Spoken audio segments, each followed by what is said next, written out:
Bismillahirrahmanirrahim. Assalamualaikum warahmatullahi wabarakatuh. Salam sehat, salam sejahtera untuk kita semua. Perkenalkan, nama saya Amira dengan NIM 192521571. Perkenalkan, nama saya Arsela Febriani dengan NIM 192521573. Kami dari program studi farmasi Fakultas Sains dan Teknologi Universitas 19 November Kolaka. Baik, dalam video ini kami akan menjelaskan kajian farmakoepidemiologi berikut contoh kasusnya, yaitu diabetes mellitus di era pandemi COVID-19. Dan video ini merupakan tugas dari salah satu mata kuliah program studi farmasi, yaitu farmakoepidemiologi. Adapun definisi dari farmakoepidemiologi mencakup dua kajian ilmu. Yang pertama, farmakologi, yang kedua, epidemiologi. Adapun farmakologi yaitu ilmu yang mempelajari efek suatu obat terhadap tubuh atau dikenal dengan farmakodinamika obat dan bagaimana nasib obat tersebut di dalam tubuh atau farmakokineteka obat. Sedangkan epidemiologi yaitu ilmu yang mempelajari tentang pola penyebaran penyakit atau kejadian yang berhubungan dengan kesehatan pada masyarakat luas. Dari dua definisi tersebut dapat disimpulkan bahwa farmakoepidemiologi adalah ilmu yang mempelajari tentang penggunaan obat dan efeknya pada sejumlah besar manusia atau masyarakat. Selanjutnya, desain penelitian farmakoepidemiologi. Desain penelitian farmakoepidemiologi dapat diartikan sebagai cara seorang farmasi menemukan jawaban untuk permasalahan yang terjadi di masyarakat terkait pengobatan. Studi farmakoepidemiologi mengkaji mengenai faktor-faktor resiko, manfaat tindakan, akibat konsumsi atau penggunaan obat terhadap kesehatan. Adapun kriteria desain penelitian farmakoepidemiologi meliputi hal-hal yang harus diperhatikan sebelum memilih desain penelitian. Yang pertama, masalah yang terjadi di masyarakat. Seorang peneliti harus dapat menyimpulkan hipotesis dari masalah yang ada atau yang dipilih. Yang kedua, waktu yang tersedia dalam melakukan penelitian. Yang ketiga, sumber daya manusia yang tersedia, meliputi jumlah masyarakat yang terjangkit dan harus ada perbandingan sampel dan populasi. Yang keempat, jenis penyakit. Diklasifikasikan dalam penyakit umum dan khusus. Yang kelima, variabel penelitian. Dan yang keenam, kualitas dan keakuratan data yang diperoleh. Jenis desain penelitian farmakoepidemiologi secara umum ada dua. Yang pertama, studi deskriptif atau gambaran. Yang kedua, studi analitik atau analisis. Studi deskriptif adalah studi yang memberikan gambaran suatu kejadian masalah, mengkaji data berdasarkan karakteristik individu, faktor-faktor kebiasaan setiap individu dalam populasi, dan penelitian yang menjawab pertanyaan siapa dan di mana. Studi analitik merupakan studi yang memberikan gambaran penyakit atau masalah kesehatan terkait sebab dan akibat, menjawab pertanyaan mengapa dan bagaimana.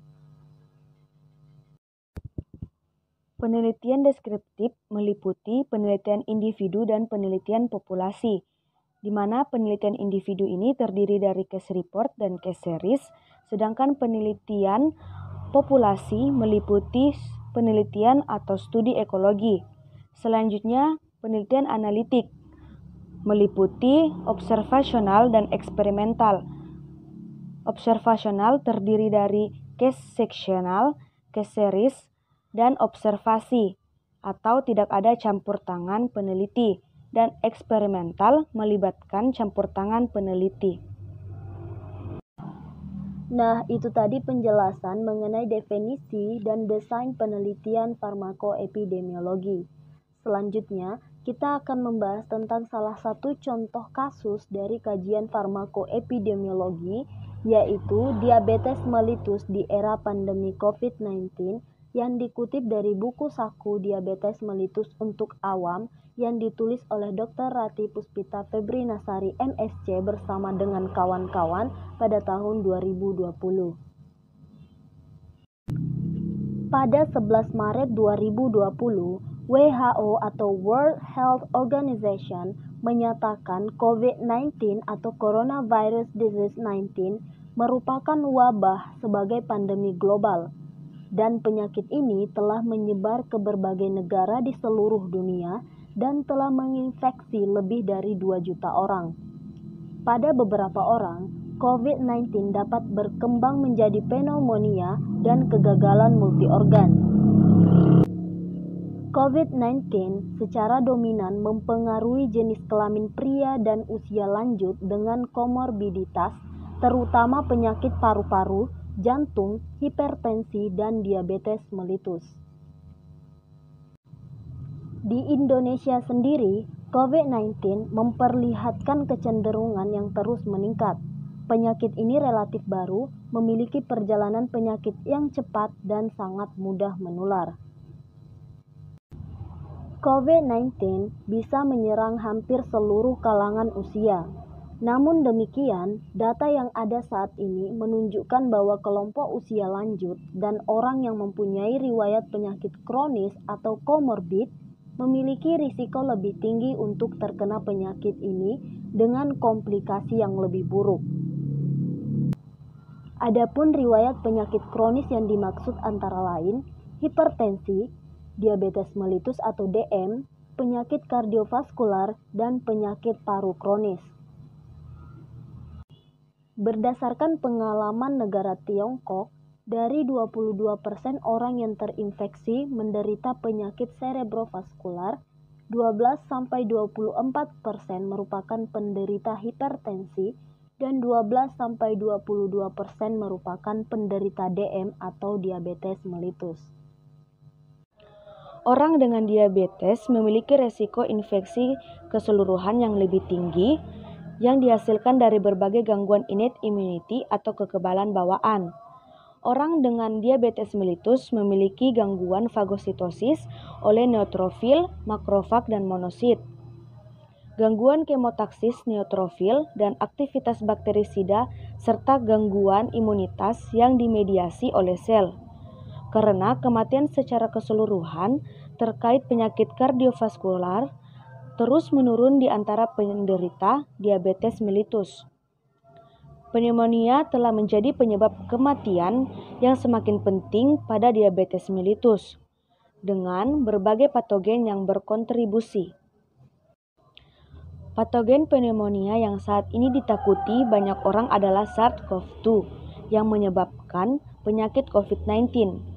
Diabetes mellitus merupakan salah satu komorbid yang paling umum ditemukan pada pasien dengan COVID-19. Ada bukti peningkatan insiden dan tingkat keparahan COVID-19 pada pasien dengan diabetes mellitus. Penelitian yang dilakukan oleh Guan dan kawan-kawan pada tahun 2020 mendapatkan bahwa sekitar 7% dari pasien dengan COVID-19 memiliki diabetes mellitus sebagai komorbiditas. Prevalensi diabetes hampir 3 kali lebih tinggi pada pasien COVID-19 dengan kondisi yang buruk, yaitu 16,2%, dibandingkan dengan mereka yang tidak dalam kondisi buruk, yaitu 5,7%.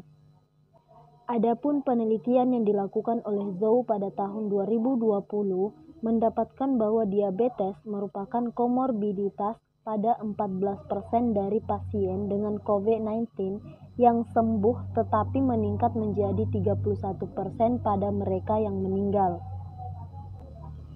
Dan Li bersama dengan kawan-kawan pada tahun 2020 melakukan meta-analisis pada 6 penelitian mendapatkan bahwa riwayat diabetes pada pasien unit perawatan intensif atau ICU dengan COVID-19 2 kali lipat lebih tinggi daripada pasien non-ICU.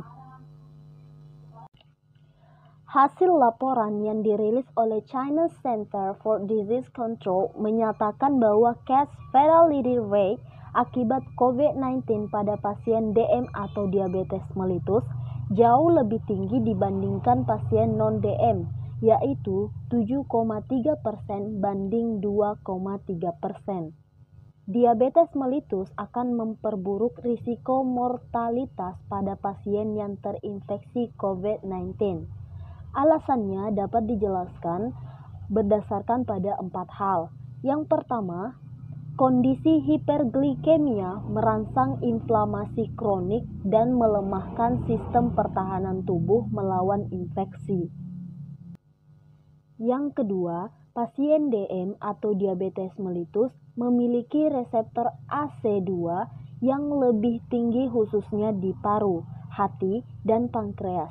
Padahal diketahui bahwa reseptor AC2 ini merupakan pintu masuk virus corona ke dalam tubuh manusia. Yang ketiga, pasien diabetes mellitus umumnya telah memiliki komorbiditas akibat komplikasi kronik makro maupun mikrovaskular yang akan mengurangi kemampuan adaptasi tubuh dalam menghadapi jejas atau stresor. Yang keempat atau yang terakhir, pasien diabetes mellitus lebih banyak dijumpai pada usia parubaya, di mana telah terjadi penurunan kapasitas sistem imun. Selanjutnya, penderita diabetes mellitus di Indonesia. Data dari International Diabetes Federation atau IDF mencatat bahwa dari 220 negara di dunia, Indonesia menduduki peringkat ke-7 dalam jumlah penderita diabetes mellitus.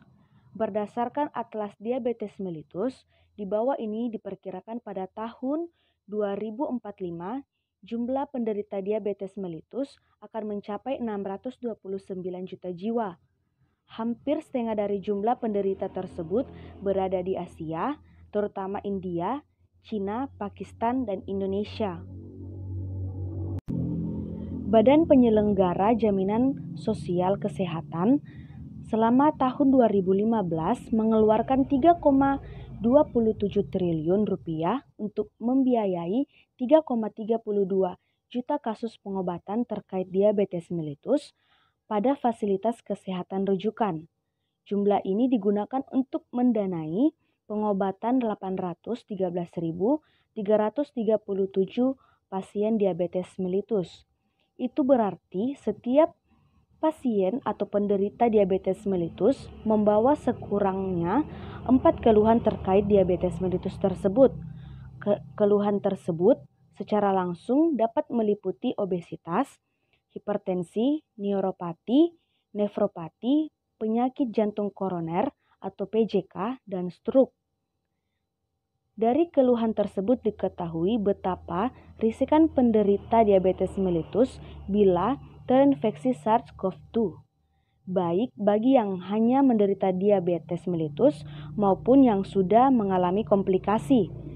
Hal ini dikarenakan progresivitas diabetes mellitus secara pasti akan mengakibatkan komplikasi seperti yang tersebut di atas.